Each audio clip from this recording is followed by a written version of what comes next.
Padreidi.com presenta Un faro en el horizonte. Historias de un santo.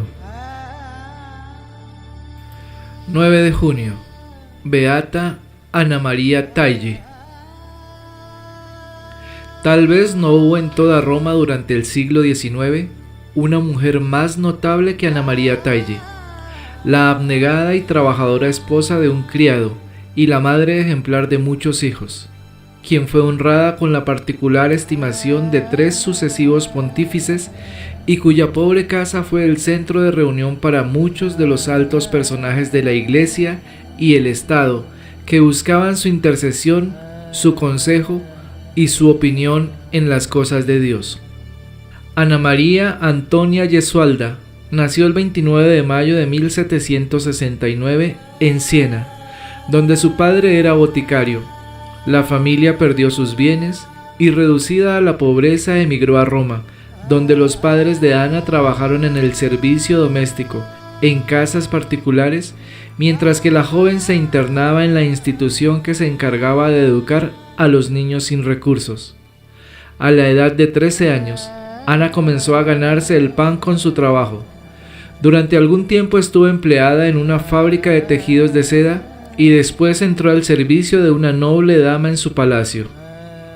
Al convertirse en mujer, experimentó una fuerte inclinación por los vestidos ostentosos y el deseo de ser admirada, lo que en ocasiones la puso al borde del mal, y si no cayó en los abismos del pecado, fue por sus buenos principios. Además, en 1790, cuando tenía 21 años, se salvó de las tentaciones al casarse con Domenico Tagle, un servidor del Palacio Chigi.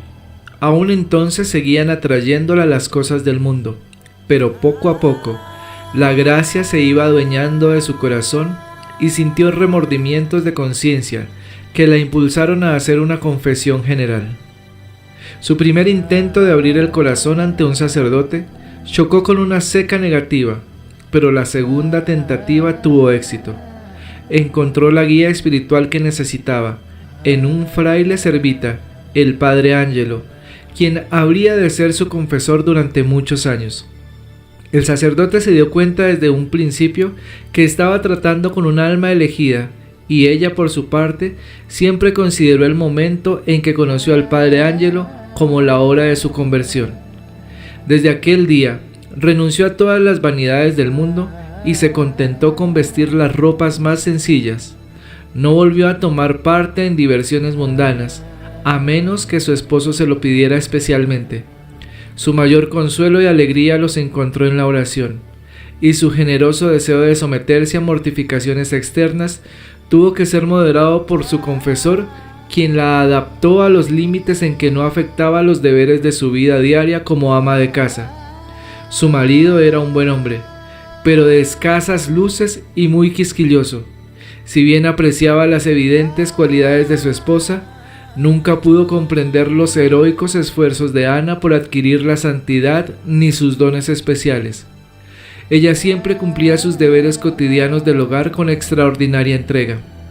Con referencia a la época en que la beata comenzaba a ser conocida y admirada, Domenico declaró: con frecuencia sucedía que al regresar a casa la encontraba llena de gente desconocida, pero en cuanto Ana me veía, dejaba a cualquiera, ya fuese una gran señora o tal vez un prelado el que estuviese con ella, se levantaba y acudía a atenderme con el afecto y la solicitud de siempre.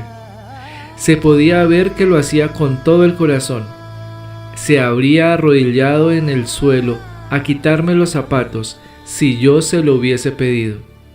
En resumidas cuentas, aquella mujer era una felicidad para mí y un consuelo para todos.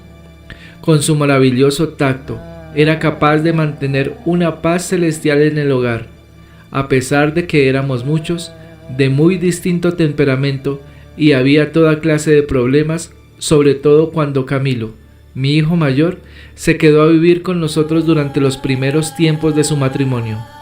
Mi nuera era una mujer que se complacía en crear la discordia y se empeñaba en desempeñar el papel de ama de casa para molestar a Ana, pero aquella alma de Dios Sabía cómo mantener a cada cual en el puesto que le correspondía y lo hacía de una manera tan sutil, tan suave, que no la puedo describir. A veces llegaba yo a la casa cansado, de mal humor y hasta enojado, pero ella siempre se las arreglaba para aplacarme y hacerme alegre la existencia. La familia que Ana debía cuidar estaba formada por sus 7 hijos, 2 de los cuales murieron cuando eran pequeños, su marido y sus padres, que vivían con ella. Cada mañana los reunía a todos para orar, a los que podían. Los llevaba a oír misa y por la noche volvían a reunirse todos para escuchar lecturas espirituales y rezar las plegarias. Ana se preocupaba sobre todo de vigilar la conducta de los niños. También tenía tiempo la beata para trabajar en sus costuras, con las que muchas veces complementó el escaso salario de su marido, y otras pudo socorrer a los más pobres que ella, porque siempre fue extraordinariamente generosa y enseñó a sus hijos a hacerlo. Se diría que un trabajo doméstico tan excesivo hubiese monopolizado las energías de cualquier mujer. Sin embargo, las obligaciones familiares no la privaban de entregarse a experiencias místicas de gran altura. Para dar una idea de lo que era aquello, recurrimos a las memorias sobre la beata, escritas después de su muerte por el cardenal Pedicini, a quien conoció por intermedio de su confesor y con quien compartió durante 30 años la dirección espiritual de aquella alma elegida. Muy posiblemente, a través del cardenal se dieron a conocer las excelsas virtudes y dones sobrenaturales de la beata. Desde el momento de su conversión, Dios la gratificó con maravillosas intuiciones sobre sus designios respecto a los peligros que amenazaban a la Iglesia, sobre acontecimientos futuros y sobre los misterios de la fe. Estas cosas se le revelaron a Ana en un sol místico que reverberaba ante sus ojos y en el que vio también las iniquidades que los hombres cometían continuamente contra Dios. En aquellas ocasiones sentía que era su deber dar satisfacciones al Señor por aquellos agravios y ofrecerse como víctima. Por eso sufría Ana verdaderamente agonías físicas y mentales cuando se entregaba a la plegaria por la conversión de algún pecador endurecido. Con frecuencia leía los pensamientos y adivinaba los motivos entre las gentes que la visitaban y en consecuencia podía ayudarlas de una manera que parecía sobrenatural. Entre las personalidades que estuvieron relacionadas con ella debe mencionarse a San Vicente Strambi, a quien ella pronosticó la fecha exacta de su muerte. En los primeros años después de su conversión, Ana María tuvo abundantes consuelos espirituales y arrobamientos, pero más tarde, especialmente durante los últimos años de su vida, sufrió grandemente por los ataques de Satanás.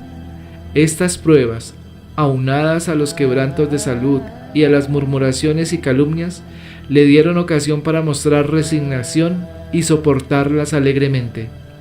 El 9 de junio de 1837 murió, al cabo de 9 meses de agudos sufrimientos, a la edad de 70 años. Fue beatificada en 1920 y su sepulcro se encuentra en Roma, en la iglesia San Crisógono de los Padres Trinitarios, en cuya orden la beata era terciaria. Su cuerpo incorrupto yace en ataúd de cristal para que pueda contemplarse. Ana María Taille es la patrona de las mujeres que reciben maltrato verbal de sus esposos. Gloria al Padre, y al Hijo, y al Espíritu Santo, como era en el principio, ahora y siempre, por los siglos de los siglos. Amén. Señor nos bendiga, nos guarde de todo mal y nos lleve a la eternidad. Amén. Feliz y bendecido día. La Virgen me los acompañe hoy y siempre.